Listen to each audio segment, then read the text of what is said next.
Buenos días a todos. Créanme que me siento inmensamente honrado con su presencia y sobre todo con eso a lo que no me acostumbro, de que la cátedra de ética lleve mi nombre. Cuando a ustedes les toque eso se darán cuenta de qué es lo que uno siente, que su nombre esté constantemente ligado a un quehacer tan importante como es una cátedra de ética. Y sin más preámbulos, vamos a nuestro asunto.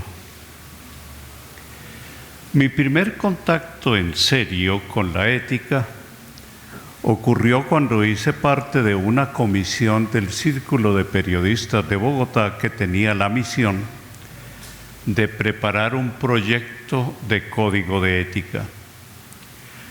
La disputa entre dos grupos de socios del círculo. Unos defendían las conductas de periodistas que recibían doble salario de las empresas en que trabajaban y otro de parte de los congresistas. Y ellos tenían el argumento de que los sueldos eran escasos y no satisfacían el derecho de sobrevivir dignamente. Y los que censuraban esa conducta decían que esa dependencia era indigna y dañina para la credibilidad de los periodistas. Todo un dilema. Esto había culminado con la exigencia de un código de ética para el círculo, que en aquel momento celebraba sus 30 años de existencia y en esos 30 años no había elaborado un código.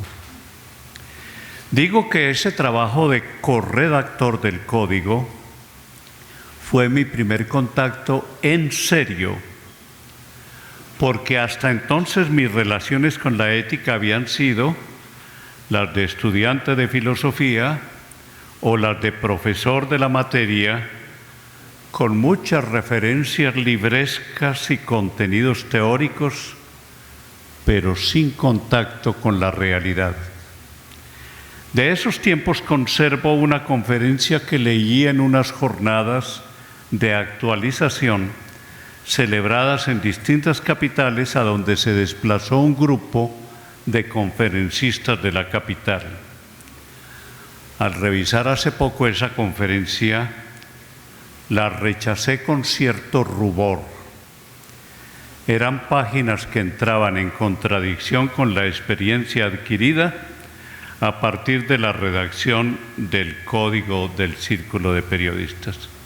Ese fue mi primer contacto con la ética.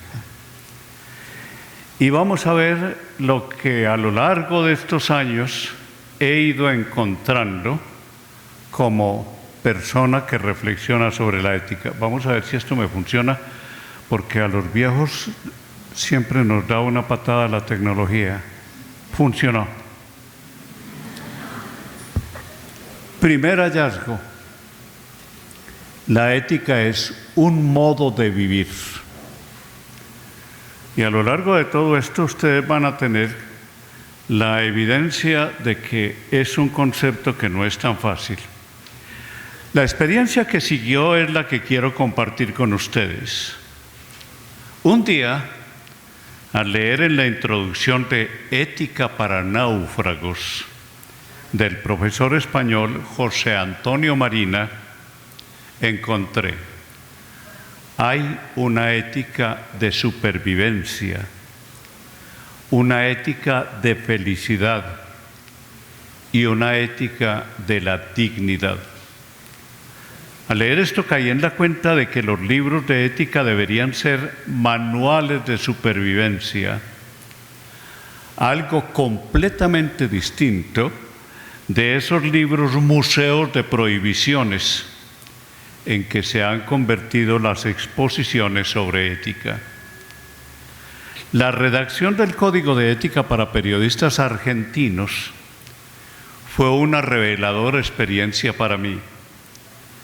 Finalizábamos un taller con un trabajo práctico sugerido por ellos, la redacción de un proyecto de código. Cuando en la sesión final lo leyeron, les propuse una segunda redacción de esos artículos en positivo, porque casi todos los artículos comenzaban con un no.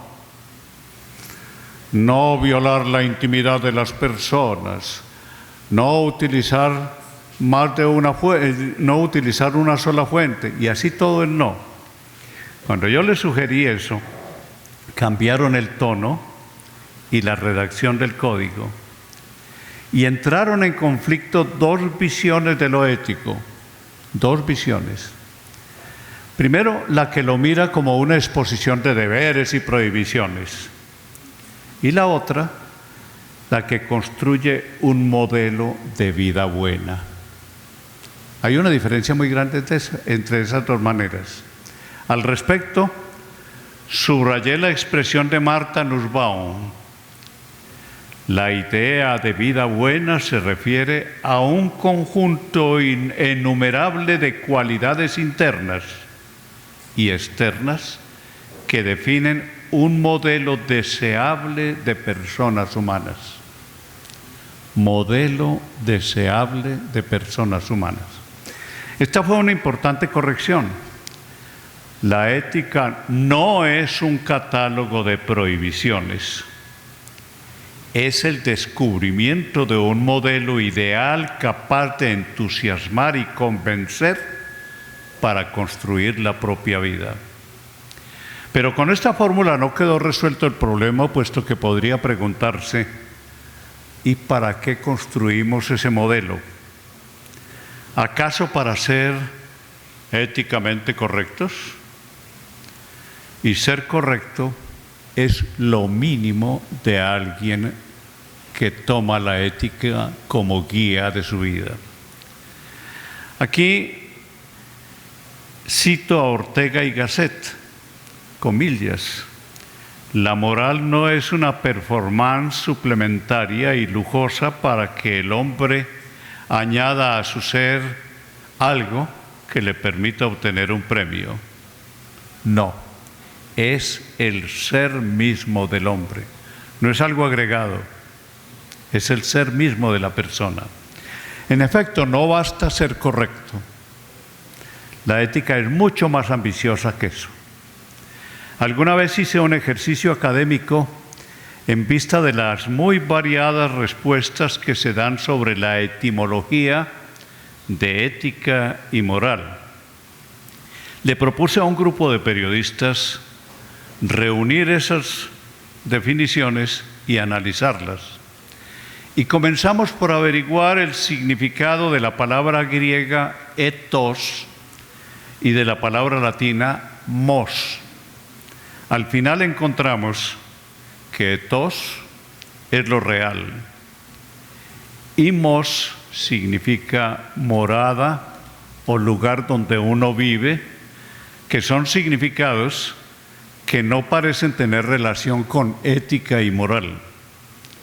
La confusión crecía al encontrar otros usos de esas palabras. Llegaban a significar suelo firme, raíz de donde brotan los actos humanos, modo de ser, disposiciones del hombre en la vida, formas de vivir que se adquieren, segunda naturaleza que se adquiere por hábito o talante. Uno repasa todos esos significados que, aunque diferentes, tienen un elemento común, revelador de la naturaleza de lo ético, que es un trabajo personal que uno se impone para obtener una personalidad, un talante, un modo de ser, una segunda piel que se adquiere viviendo. La ética es una segunda piel, adquirida, no heredada, se adquiere.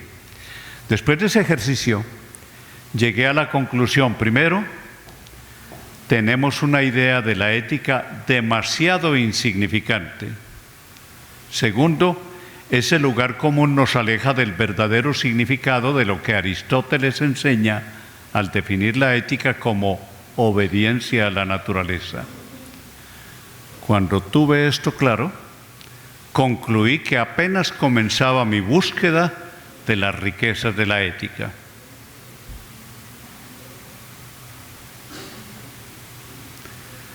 La ética se enseña, no se enseña, la ética se comparte. Y examinemos esto. Me invitan desde distintas partes a dictar conferencias como esta o talleres sobre ética, a veces sobre ética médica o periodística o de las comunicaciones, como una que no olvido, porque tuve delante en esa oportunidad a 100 obispos del Brasil. Preparo un texto o un esquema, los entretengo con mi rollo de teorías y ejemplos prácticos, pero yo sé, tal vez las audiencias también, que la ética no se enseña como sí ocurre con el inglés, las matemáticas, la alta cocina, el yagé, el crochet. ¿Por qué la ética no? Encuentro una clave para responder eso en Aristóteles, en su Tratado de Ética para Nicómaco, en donde define la ética como un saber práctico. Saber práctico. No la ve como la ciencia de lo correcto y lo incorrecto, que es otra definición en uso, sino como saber práctico que te permite distinguir lo bueno de lo malo, no mediante la aplicación de fórmulas o modelos, sino mediante la activación de una sensibilidad ética. La ética no es conocimiento, es sensibilidad. Es decir, sentir uno que reacciona o frente a lo bueno o sensación de rechazo frente a lo malo, pero es sensibilidad. No estamos pues ante una fórmula que aplicada te da certezas, sino ante una sensibilidad que reacciona ante lo bueno aprobándolo y adoptándolo, y contra lo malo rechazándolo y previniendo para evitarlo. Busco una realidad equivalente que me permita desplegar un ejemplo que haga comprensibles estas afirmaciones y me sale al encuentro la experiencia del amor. El amor no se define, se siente. El no amor no se define, se siente. No va uno al amor a través de un ejercicio intelectual, sino a través de la activación de la sensibilidad. Yo amo a una persona porque siento eso, no porque lo razono. No es asunto de química, como con ingenuidad o idiotez se explica el amor, como si todo se pudiera reducir a una fórmula. Hay mucho más que eso, solo que excede y en mucho los razonamientos, como sucede con todo lo que tiene que ver con la vida. La vida tampoco se define. Se tiene o no se tiene. Se ama o no se ama. Así es lo ético. No cabe en los esquemas mentales. Toda categoría le resulta estrecha porque, como la vida, la ética se reinventa todos los días. En el consultorio ético de la Fundación Gabriel García Márquez para el Nuevo Periodismo se ha vuelto frecuente y repetitiva la pregunta: ¿hay una nueva ética para lo digital? Antes se preguntaba sobre la ética para la radio, o para la televisión, o para la publicidad, como si la ética fuera uno de esos vestidos diseñados según la estación o el acto social. No es así. En cada caso la respuesta ha sido, con distintos matices, la misma. La ética es una actitud, por tanto se lleva por dentro y no está hecha. La ética es un hacerse, no es de poner y quitar. Es una segunda naturaleza que cada uno crea con sus respuestas ante la vida, tanto más o menos acertadas si obedece a ese potencial enorme de la naturaleza. Como ven, es lo menos cercano a una fórmula preestablecida. Investigadores del Instituto Colombiano de Bienestar Familiar se propusieron estudiar los efectos que había producido en un grupo de niños su paso por la guerrilla y comprobaron con asombro adolorido que su sensibilidad había desaparecido, que de su sensibilidad había desaparecido cualquier reacción ante lo bueno o lo malo. Esos niños no sabían qué era lo bueno, ni lo malo, ni la diferencia que había. Esto los dejó perplejos, pero es muy explicable. A fuerza de obedecer sin reflexión, pero con un miedo siempre renovado, las órdenes de sus jefes, la sensibilidad ética de esos niños había desaparecido, reemplazada por una fidelidad canina, esa que vuelve dóciles a los animales después de un entrenamiento de castigos y estímulos, en el que desaparecía cualquier estímulo racional o moral. Obedecían como perritos. Y eso se les había quedado como guía de su vida, obedecer como perros. Es decir, obedecer únicamente o porque hay un castigo de por medio o porque hay un premio de por medio, pero sin ninguna otra razón. Este escandaloso caso provee una pista para nuestra búsqueda. En los estímulos externos, en el clima espiritual que rodea a las personas, aparecen factores que propician o que desestimulan el crecimiento ético de las personas. Tal es el hecho que permite concluir que la ética crece, deliberadamente omito el verbo se aprende, crece en el ambiente propicio del hogar. Los padres llegan a ser los primeros formadores de la ética de sus hijos.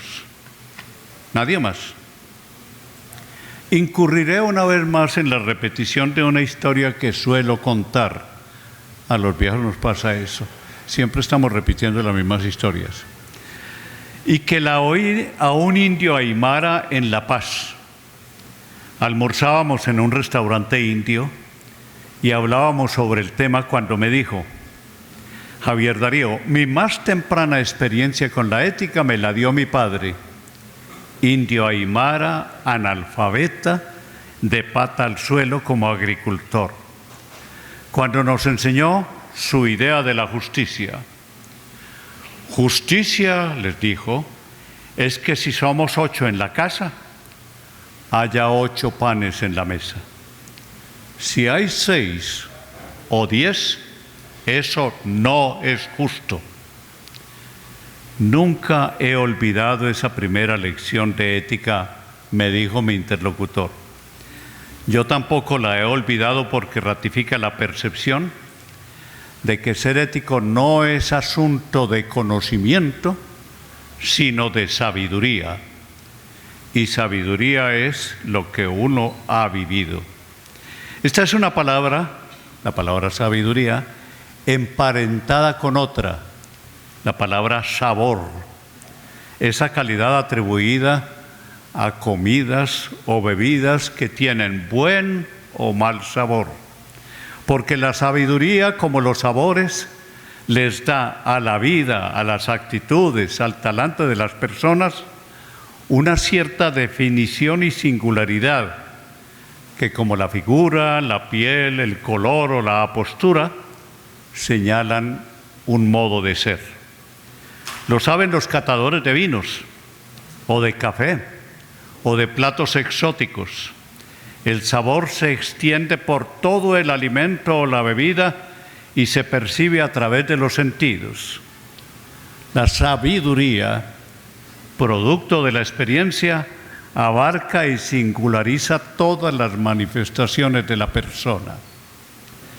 Si sucede así con la ética es porque esta es la sabiduría de vivir, que se aquilata con la experiencia, La ética, lejos de ser una teoría, una fórmula, un discurso o sermón, es el producto que deja una larga experiencia y se transmite mediante la comunicación de experiencias, no con palabras. Expresa o implícitamente, los profesores perciben el mensaje de sus estudiantes cuando les hablan de ética. Oiga, profesor, ¿eso que usted está diciendo es posible? Y agregan, ¿usted lo hace? Y si no, ¿qué valor tiene lo que dice si usted no hace lo que está diciendo? Eso es lo más complicado y exigente de la ética, que exige la prueba inmediata. El recurso más utilizado en las universidades para hablar de este tema al estudiantado es el estudio de los códigos de ética del periodismo, de la medicina o del derecho, según el caso, con el peligro de reducir la ética a una práctica reglamentada que, como todo lo que se rige por normas, códigos o reglamentos, acaba en la búsqueda y adopción de lo mínimo de una materia cuyo espíritu es la búsqueda y adopción de los máximos. La ética es apostarle a lo máximo, no a lo mínimo. Cuando uno se rige, por ejemplo, por un código de tránsito, se limita a cumplir con la letra que pide lo mínimo, o se salta las normas de tránsito si no hay por ahí un policía. Entonces se la salta uno, porque eso no le importa. La norma es una orden que te imponen desde fuera y coactivamente, pero no cuenta con tu consentimiento libre. Esa es la gran diferencia. La ética es otra cosa. No se puede imponer desde fuera, porque uno es ético por decisión propia y no para unas situaciones, sino para todo el conjunto de la vida. Y definitivamente uno es ético porque le dio la gana, no es por otra razón. En expresión precisa, Kant dice que la ética nos convierte en legisladores de nosotros mismos, no en súbditos de los autores de códigos o de los maestros de ética. Respeta nuestra autonomía y la lleva al máximo. Ese es otro hallazgo que hice. Vamos para este, sí funcionó. La ética es un ideal. Más de una vez en el curso de las conferencias los colegas me han calificado. Javier Darío, muy lindo lo que acabas de decir, pero eso es medio idealista, ¿cierto? Entonces me siento tachado de idealista. Estoy convencido de que la ética nunca propone cosas fáciles. Generalmente va más allá de los límites corrientes y entra, atención a esto, en el campo de lo posible, pero que aún no existe. El humano es un ser rodeado de posibles que se convierten en reales merced a su acción. Antes de que una atleta rusa rompiera con su salto en garrocha la marca de los 5 metros, llegar a los 5.10 era un ideal que no había sido alcanzado. Y eso sucede en todas las competencias atléticas. Cuando ella lo logró, el mundo aplaudió porque había hecho real lo que solo era posible, pero irreal. La ética mantiene como un ideal lo que es posible, pero que no se ha logrado todavía. Abro comillas, híbridos de realidad y de posibilidad, escribe el filósofo Marina, y en una bella expresión agrega, la realidad entera queda en suspenso a la espera de que el ser humano acabe de darla a la luz, porque las cosas no son lo que son, son lo que son y lo que pueden ser. Yo no soy lo que soy. Soy lo que soy ahora y lo que puedo llegar a ser. Y esto lo puede decir cada uno de ustedes. Sucede así con el deseo humano de felicidad. Todos queremos ser felices. ¿Pero cómo? Hay un proyecto ético para lograrlo, decía Séneca. Lo cito: todos quieren serlo. Lo difícil es saber lo que hace feliz la vida. Es una posibilidad que la ética revela como real y como uno de sus resultados, la felicidad. Y así como puede ser real ese posible, ocurre con el ideal de la perfección. Los persas antiguos estaban seguros de que el buen guerrero debía saber disparar flechas y, segundo, no mentir. Era su ideal de la perfección.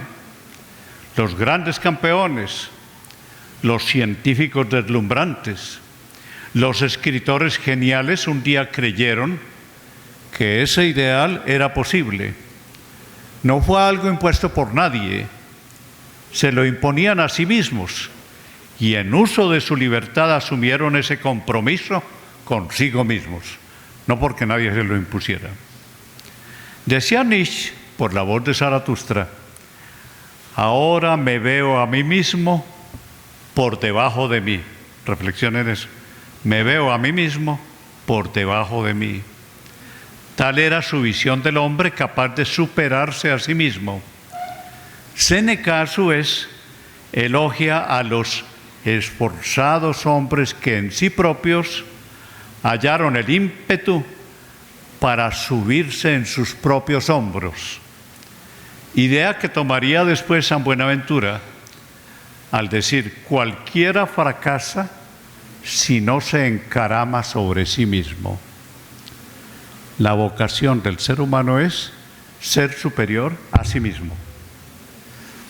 La persona ética no se tranza por menos. Lejos de una mediocridad resignada, la vida ética es superación constante, porque se encuentra inmersa en el mundo de lo posible. El hombre, en efecto, es una estructura inconclusa, advierte Aranguren, quien agrega lapidariamente: por eso es libre. Y ese fue otro hallazgo que enriqueció mi conocimiento sobre la ética. Y vamos al siguiente. La ética es una forma de la libertad. No podría precisar si fue en Argentina o en México. Lo que sí recuerdo es que fue durante un taller en que me había propuesto orientar nuestras tareas hacia el fortalecimiento de la identidad profesional. Me decía que el resultado tendría que ser muy claro sobre el orgullo de ser periodista, muy distante de la vanidosa postura de quien sabe que tiene entre sus manos un enorme poder, del que hace uso caprichoso y egoísta, muy distinto del que llega a ver que maneja la materia prima de la libertad. Y aquí hay un pensamiento que quiero que no se les pase por alto. La gran dignidad de ser periodista es que uno maneja la materia prima de la libertad. ¿Qué es esto? Nosotros no le damos libertad a la gente, pero sí ponemos en sus manos la materia prima de la libertad, que es la información.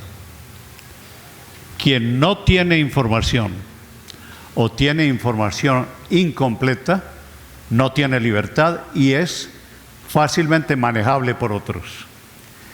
Es la información indispensable para quienes toman decisiones, que es el caso, por ejemplo, del elector, que solo hará una elección libre si está bien informado sobre candidatos, programas, sus verdades y sus mentiras. Al darle esa información aportamos la materia prima para su libertad de decidir. Otra es la idea que se tiene de la profesión cuando se entiende que ese es el papel de la información periodística: habilitar para decidir en libertad. Cuando esa idea se incorpora a la conciencia de la identidad profesional, ésta se hace más fuerte y arroja una claridad al sentido de la dignidad personal y profesional del periodista. Yo diría que quien no entiende eso tiene muy precarias bases para su libertad y su dignidad. Esa relación de la libertad y del ser periodista complementa y fortalece la conciencia de seres libres que ya había marcado nuestra relación con lo ético. Esta es una relación que tiene que formarse como actitud fundamental. En efecto, la actitud ante la ética es un comunicado, se la entiende como una actitud heterónoma, o sea, ajena a la persona, procedente de una autoridad externa. Otra es la que se adopta cuando, según el criterio kantiano, se la descubre como un ejercicio autónomo que nos convierte en legisladores de nosotros mismos. Casi que si hiciera una encuesta, yo encontraría entre ustedes los que creen que la ética es una imposición desde fuera, o los que creen que la ética es mi propio compromiso. Esa es la gran división. Es distinto, en efecto, recibir órdenes de alguien que darse órdenes a sí mismo. La ética que se formula como el cumplimiento de un código ético que alguien redactó sin consultarnos tiene una muy débil consistencia. La misma de un código de tránsito o un reglamento de trabajo que se cumplen por presión y con vigilancia externa y se incumplen sin escrúpulos cuando no hay ni la presión ni la vigilancia. En cambio, darse órdenes y observarlas es el fundamento de la libertad. Piaget fundamenta su planteamiento educativo cuando comprueba la existencia de dos tipos de relación social: la sumisión a una autoridad externa y la cooperación entre iguales. Son dos actitudes completamente distintas. En vez de la conducta del sometido, se genera el talante de la prensa libre y del razonamiento moral. Cuando esto sucede y es la libertad el motor de la acción, uno es ético no por imposición, sino por decisión. En términos familiares, esto es ser ético porque a uno le da su real gana. Esta doble relación entre ética y libertad es otro de los hallazgos que quería compartir con ustedes y que para mí fue deslumbrante. Y vamos a hablar ahora sobre los códigos. La ética no cabe en los códigos. Como les conté al principio, mi acercamiento a lo ético ocurrió en la comisión redactora del proyecto de código del Círculo de Periodistas. Pero ideas como las que he expuesto concluyeron en un replanteamiento sobre el papel de estos códigos. Mi trabajo semanal en el consultorio ético de la Fundación, y debo aclarar en la presentación que hicieron, yo no soy director de la Fundación. Yo soy maestro en la Fundación, pero no soy director. Entonces, que corrijan eso en la presentación. Mi trabajo semanal en ese consultorio, que aparece en la página web de la Fundación Gabriel García Márquez para el Nuevo Periodismo, me ha dado la oportunidad de escuchar y estudiar las dudas éticas de periodistas de todo el continente. La mayoría de estas consultas lleva un mensaje implícito. ¿Qué dicen los códigos sobre este caso? Porque existe una generalizada persuasión de que los códigos son la ética y que ser ético es someterse a los códigos.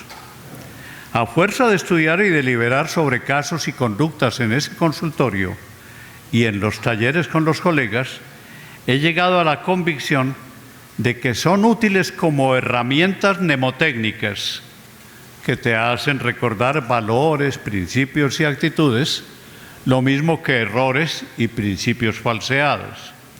Con esta convicción he llegado a otra. Los códigos reducen las dimensiones de lo ético, impiden el acceso a la verdadera naturaleza de lo ético y ocultan sus más ambiciosos objetivos. Casi que se puede decir que los códigos reducen la ética a lo mínimo y excluyen lo máximo. Isaac Asimov, creo que ese nombre les suena a ustedes por sus obras de ciencia ficción, me sorprendió en alguna de sus publicaciones con un código ético para robots. ¿Cómo? El robot no puede hacer daño a los humanos, primer principio de ese código ético. El robot debe obedecer las órdenes. El robot debe proteger su propia existencia. Leyendo esos incisos, debí reflexionar sobre cómo sintetizarlos y sobre la reveladora semejanza con los manuales de instrucciones para armar un mecano o cualquier aparato. Los códigos de ética pueden ser mirados como instrucciones para armar un aparato. Son órdenes que anulan o restringen la libertad, o sea, lo contrario del espíritu de la ética, cuyo componente esencial es la libertad, como hace un rato lo dije. Uno es ético porque le da la gana. Descubrir las implicaciones éticas de una acción supone la existencia y el impulso de esa gana. Ser ético es estar activando la libertad en todo momento y actuar por propia iniciativa. La ética, concluyo, va más allá de los códigos, y reducir la ética a normas y artículos de un código es una forma de empobrecerla y de reducir el espíritu de lo ético. Y aquí vamos a una clave. La ética, que significa como pista el bien común. El estudio de los casos propuestos por los colegas, que son fragmentos de su vida real, deja ver las claves éticas con las que se va haciendo la construcción de una segunda naturaleza, que eso viene a ser lo ético, un talante, un modo de ser, un estilo de vivir, una segunda piel. Sería interesante cuantificar los casos en que la práctica periodística tropieza con las exigencias y deberes del bien común. Sin necesidad de esa cuantificación, puedo asegurar que el ser ético del periodista incluye como uno de sus valores básicos el del respeto y servicio del bien común. Les pongo un ejemplo. ¿Por qué darle prioridad a una crisis de servicios de salud sobre una impactante victoria en fútbol? Consejos de redacción. Asistí a muchos consejos de redacción. Hoy la noticia es el triunfo de tal equipo. Y hay otra noticia por ahí, dice el que está encargado del tema. Hay crisis en la CPS. ¿Qué es lo que vamos a poner como primer titular? Claro, los amantes del fútbol dicen, el triunfo del equipo. El otro insiste, un momento, afecta a más personas la crisis de la salud. ¿Por cuál vamos a decidir? Si interviene el criterio de bien común, los goles y todo ese cuento van en una parte inferior de la página. Pero lo primero tiene que ver con la crisis de la salud. Ese es el mundo ideal. Ustedes dirán si en el mundo real eso es lo que sucede. Es una clave el criterio de bien común entre dos informaciones. Por ejemplo, el escándalo de corrupción de un alto funcionario o un acuerdo de paz. ¿Qué es lo que ustedes escogerían como primero? ¿Qué debe destacar el periodista? ¿La corona de una reina de belleza o los daños ambientales que está produciendo la minería.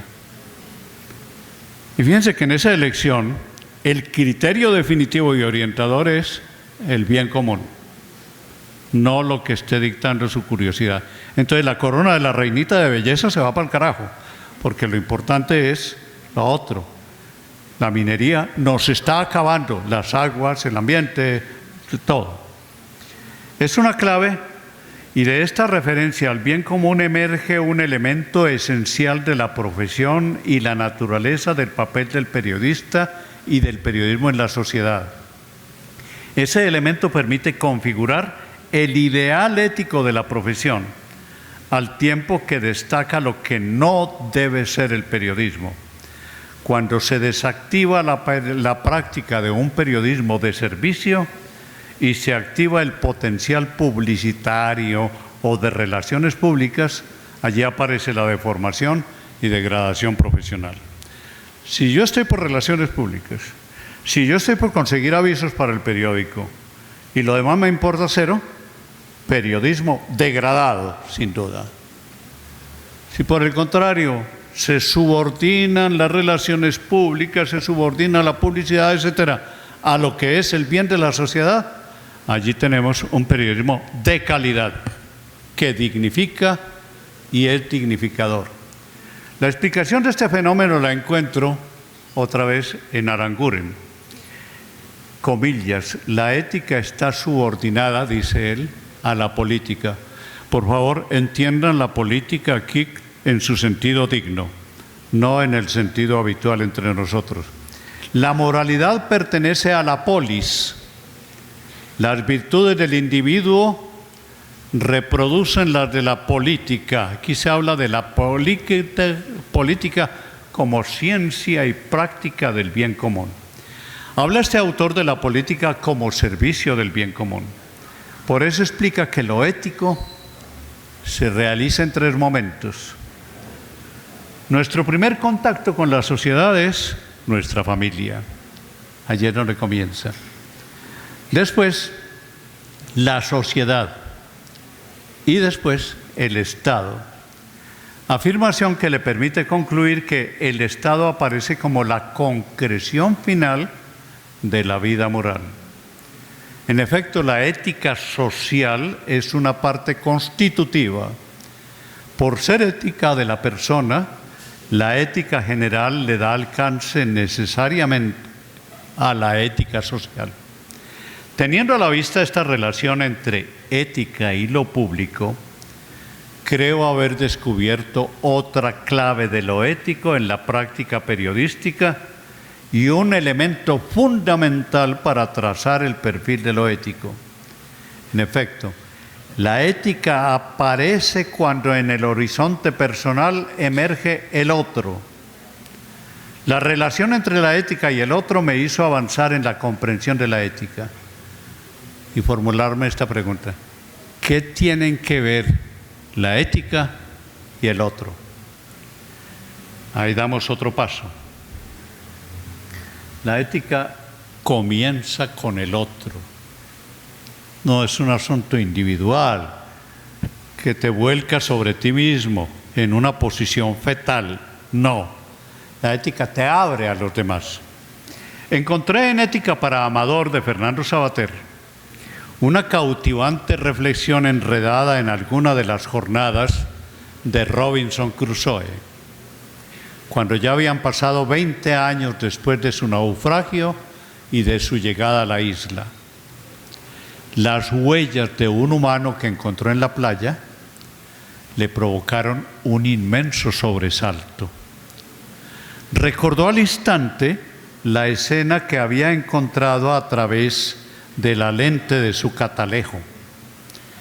En una playa lejana desembarcaban unos hombres que arrastraban consigo a 2 prisioneros. Los arrojaron al suelo, encendieron una hoguera, les dieron muerte a cuchilladas y procedieron a sacar tajadas de carne de sus cuerpos. Aún chorreaban sangre cuando las pusieron a asar en el fogón. Esa es la escenita que el Señor vio. ¿Lo había soñado? Era la realidad atroz que parecían comprobar estas huellas. Estarían por llegar hasta su rancho los caníbales. Robinson se detuvo entonces a pensar qué era lo que tenía que hacer. Ir por su arma, seguir las huellas con todos sus sentidos alerta y con toda su experiencia de cazador como guía, y eliminar de una vez por todas la amenaza. Pero, ¿qué tal si son varios? Dudó. Pero había otra posibilidad. Se le apareció otra escena. Él sigue las huellas, no con un arma en la mano, sino con una canasta llena de flores y frutas. Encuentra al hombre, le ofrece la canasta en señal de amistad y concluía: así ganaría tranquilidad y compañía. Sabater interrumpe el relato para reflexionar. En 20 años y por primera vez en su vida de náufrago, Robinson enfrentaba un dilema ético. Primera vez en 20 años. ¿Matar o amar? La ética había aparecido con la presencia del otro. La ética lo había sacado de su ensimismamiento, le había abierto los ojos para la contemplación de la existencia, de los intereses, de las posibilidades de otro. Le había planteado alternativas distintas de las que solo tenían el tamaño minúsculo sus intereses. Había abandonado los confines de su yo y entrado en el amplísimo universo del nosotros. Me salió una frase hasta bonita, pero era eso. La ética nos saca de ese minúsculo universo de nuestro yo y nos proyecta al amplísimo universo del otro. Eso es lo ético.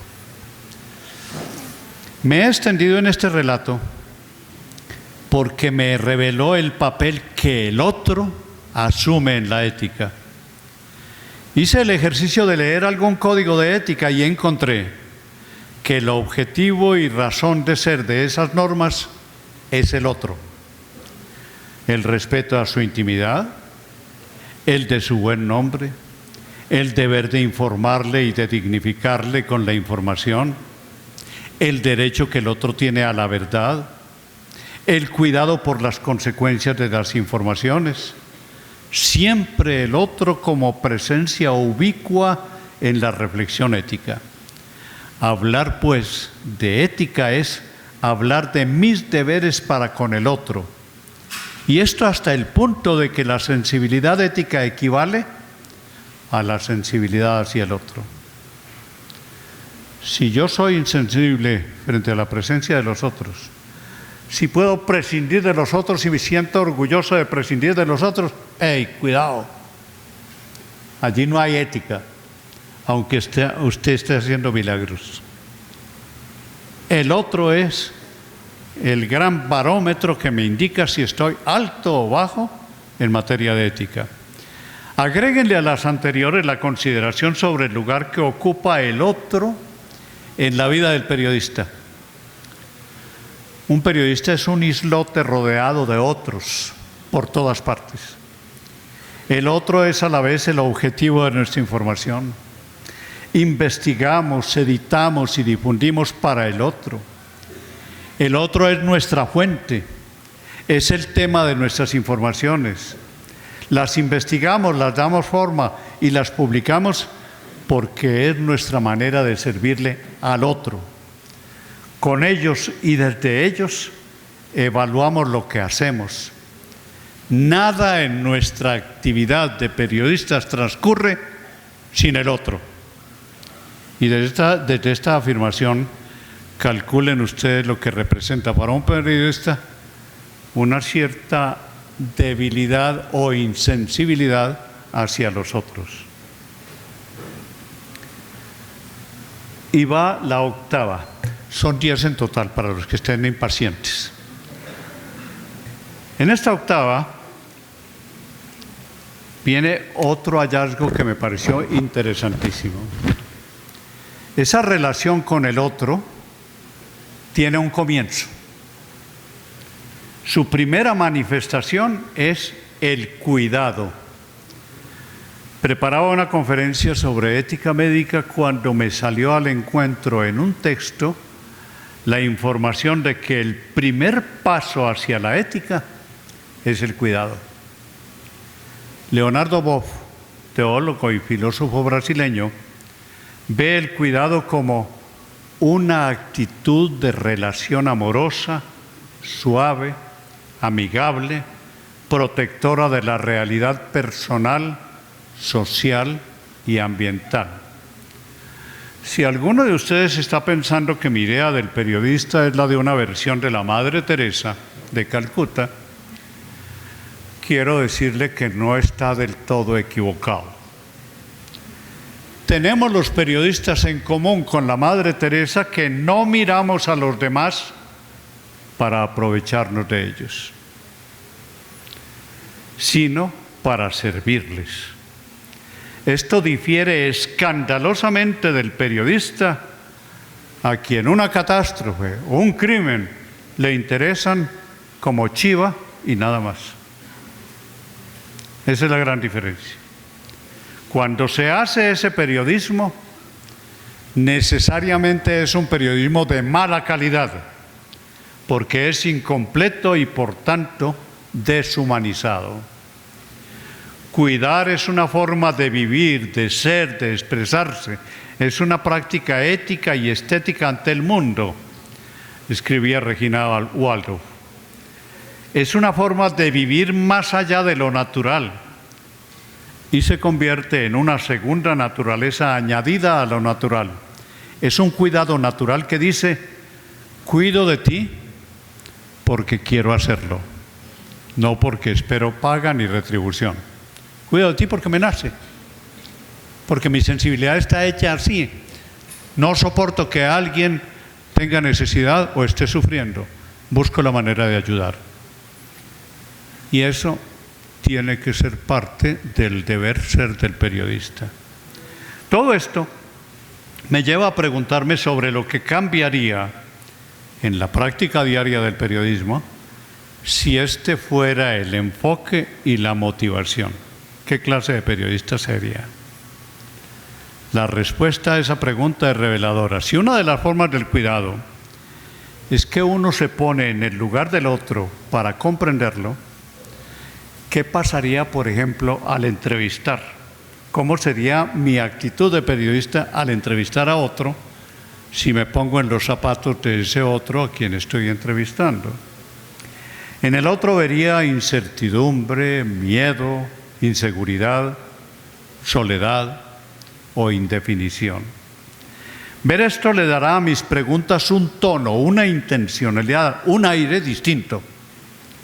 Ponerse en el lugar del otro, si ese otro es la persona de quien se informa, o cuando ese otro es la persona a la que se informa, le daría a la información otro tono, otro contenido, otro enfoque, porque es una información que protege, que ayuda, que sirve. Estará hecha desde el otro y con las formas que aconseja el cuidado. Cuando entendí que el primer paso de la ética es el cuidado, mi idea de periodismo cambió. Recordé lo que había oído de alguien, que toda obra del hombre es humana si cuida de lo humano en el hombre. Y esa es la tarea que cumple uno como periodista cuando se pone en el lugar del otro, que es la calidad del que cuida. Es un primer paso que le da el tono a la ética profesional. Y 9, en ética nadie es juez de nadie. Me enseñó mucho la cordial discusión que sostuve con colegas de Bolivia en La Paz. Ellos estaban satisfechos y orgullosos de su tribunal de ética, lo habían instalado y esperaban mis ideas y experiencias sobre esos tribunales. y me lo plantearon. Los desconcerté al manifestarles mi convicción de que un tribunal de ética es una contradicción en los términos. ¿Cómo? Puesto que la ética no puede ser impuesta por nadie, porque es un ejercicio de la libertad y por tanto decisión personal y autónoma, no cabe esa forma de presión externa que es un tribunal. Eso les expliqué. Estos tribunales toman prestado el lenguaje de lo legal. Y hay que distinguir, diferenciar radicalmente lo legal de lo ético. En los tribunales se acusa, se condena, se absuelve, se sustancia, se obtienen pruebas. Y con los tribunales de ética se pretende que se sigan procesos paralelos como esos. Y eso desnaturaliza el proceso ético. Mencioné varias veces la expresión de Kant cuando llama a la persona ética legisladora de sí misma. Retomo esa frase para subrayar la autonomía de lo ético que nace de unas decisiones autónomas y personales. Y si la ética es algo autónomo y personal, ¿qué carajos hace un tribunal? Que es una instancia externa. No se trata de una opinión caprichosa y subjetiva, sino que nace de la lectura que cada uno hace del mandato de su naturaleza.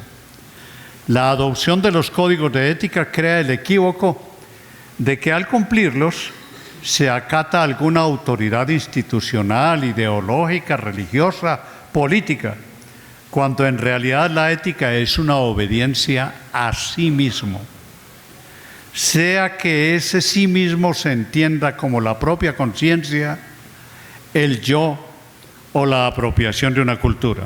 Por tanto, si la ética, lo ético es el resultado de una decisión personal y no de instancia externa alguna, soy yo quien legisla, soy yo quien adopta un compromiso y soy yo quien juzga sobre su cumplimiento. En ética no solo somos legisladores de nosotros mismos, también somos nuestros propios jueces. Este es el fundamento de una frase que como mantra suelo repetir en las muchas veces en que me consultan por casos que han sucedido con periodistas. Recuerdo particularmente cuando lo de Vicky Dávila. Llamaban continuamente, ¿qué opina usted? Y ahí solía repetir, en ética nadie es juez de nadie, salvo de sí mismo. Se ha convertido en sofisma de distracción la discusión sobre presuntas o reales violaciones de la ética por parte de los colegas. Son discusiones en las que generalmente se echa de menos la pregunta principal. En los zapatos de ese colega acusado, ¿qué habría hecho yo? Esa es la pregunta que habría que hacer. ¿Habría adoptado la conducta de él? ¿Por qué? ¿Qué razones tendría? Cuando este es el enfoque de la discusión, esta se vuelve aprendizaje y oportunidad de ver los propios errores y de aprender de ellos. Pero sobre todo, por la ética uno se vuelve conductor de su propia vida. Ustedes saben que hay conductores de muy distintas clases. El que guía el camión hacia el abismo o el que lo lleva siempre por la vía correcta. Por último, y esta es una buena noticia, por último,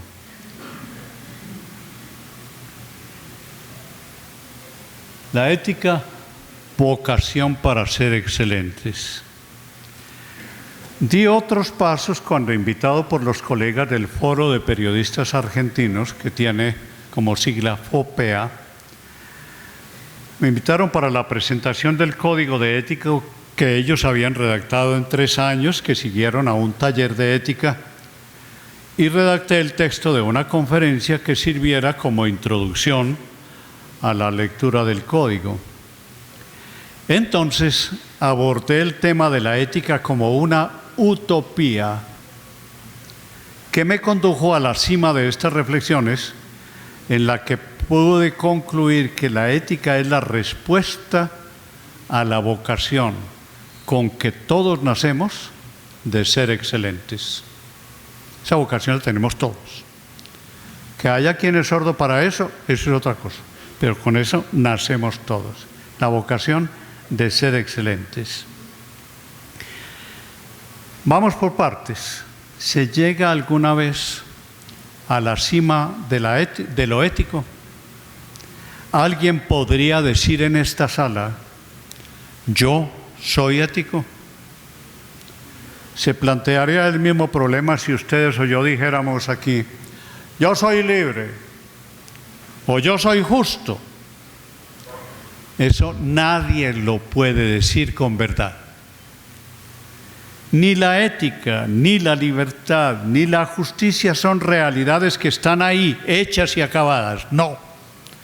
Son dinamismos del espíritu que tienen mayor o menor actividad, pero que nunca alcanzan una total plenitud. Es más exacto afirmar que el ser humano está en proceso de ser ético, o libre, o justo, cuando ese es el propósito de la vida. Por esta razón, porque impone en la vida una actividad que no admite pausas, porque su mandato en la conciencia es a la vez inalcanzable e irrenunciable, la ética es una utopía que no deja espacio para el descanso. Aquí hay que hacer un paréntesis para hablar de qué significa utopía y liberarnos de los conceptos negativos que hay sobre eso. La ética cumple las funciones de las utopías, todas las que en el mundo han sido fuerzas de transformación. La ética la utopía nace de la insatisfacción ante lo real. Se alimenta de la convicción de que todas las realidades pueden y deben ser cambiadas. Es la fuerza movilizadora de los cambios. Mannheim habla de la utopía como un estado mental que trasciende la realidad y que va más allá de lo real. La utopía no es una isla, que fue el sentido que le dio Tomás Moro cuando unió en dos palabras. La palabra que es negación en griego, y topos, que también en griego es lugar. O sea, la utopía es lugar que no existe porque tiene que ser creado. Prescindan del lugar físico y quédense con el estado mental, y el resultado es que utopía es una voluntad permanente de cambio, de mejoría, que alienta en los humanos a quienes moviliza la convicción de que nada es perfecto, de que la realidad, toda realidad debe ser cambiada, porque así lo imponen. Primero, mi vocación humana, la vocación a la excelencia. Y segundo, un irrenunciable examen crítico de las realidades. A esa insatisfacción de todas las horas se agrega la propuesta de lo que debería existir, que sobreviene cuando de lo real insatisfactorio se pasa a lo real posible. Esa parte de la realidad que se manifiesta invisible hasta que la acción humana la hace emerger. Esta descripción de la utopía proporciona el marco en que nace la ética. En su proceso todo comienza con la crítica de lo existente. No se puede ser ético y conformista. Son dos términos que se rechazan. La persona ética es inconforme consigo misma y con lo que hace. Sometida a constante autocrítica, la persona ética encuentra que siempre hay fallas que enmendar, errores que reparar o rectificar, metas nuevas para alcanzar. Entiende, por tanto, que la vida no es descanso ni satisfacción por lo hecho. Esto explica la importancia de la autocrítica y del diálogo ético en que se comparan el ser y el deber ser de las personas. La ética nos sitúa en niveles más altos que lo real, como expresión no de otra realidad, sino de la misma realidad llevada a su más alta potencialidad, y eso es la excelencia personal o profesional. Allí se señalan todas las posibilidades que le caben al ser humano.